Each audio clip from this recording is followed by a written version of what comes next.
امہ welfare trust Pakistan کی طرف سے کراچی میں بریل قرآن پاک کی تقسیم کے حوالے سے ایک پر رونق اور پروقار تقریب کا انعقاد ہوا، جس کے مہمان خصوصی اطراف عالم میں علمی اور تخلیقی کارناموں کے روح رواں حضرت مفتی محمد تقی عثمانی صاحب دارالعلوم کراچی نے خصوصی خطاب کیا۔ امہ ویلفیئر ٹرسٹ کے حضرات نے ان کی اس خدمت کو دنیا تک پہنچانے کے لیے عظیم خدمت انجام دی۔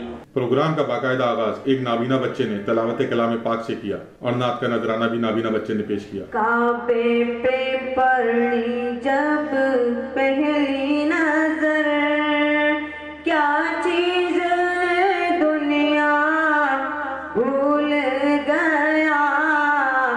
نیابت کے فرائض بھی قوت بینائی سے محروم حافظ ہارون صاحب نے ادا کیے۔ اس پروقار تقریب میں بینائی سے محروم 60 افراد کو بریل قرآن پاک میں ترجمہ فراہم کر کے ان کی دل کی دنیا کو روشن کیا گیا، جس پر فی نسخہ لاگت 6000 اور ترجمے والا 10,000 آئے ہیں۔ تقریب سے خطاب کرتے ہوئے شیخ الاسلام جناب مفتی محمد تقی عثمانی صاحب نے فرمایا، میں رسمی نہیں بلکہ حقیقی طور پر امہ ویلفیئر ٹرسٹ کی خدمات بانی اور منتظمین کو تہہ دل سے مبارکباد پیش کرتا ہوں۔ شہر بھر سے 60 نابینا افراد کی آمد و رفت اور مکمل دیکھ بھال یقیناً ایک مشکل اور کٹھن مرحلہ تھا، جسے امہ ویلفیئر ٹرسٹ کے پرجوش عملے اور کارکنان نے بحسن خوبی پایا تکمیل تک پہنچایا۔ بریل قرآن دنیا بھر میں امہ ویلفیئر ٹرسٹ کے پلیٹ فارم سے نابینا افراد کے دل کی دنیا کو روشن کرے گا۔ دیگر مہمانوں نے بھی امہ ویلفیئر ٹرسٹ کی گراں قدر خدمات کو بے حد سراہا اور نیک تمناؤں کا اظہار کیا۔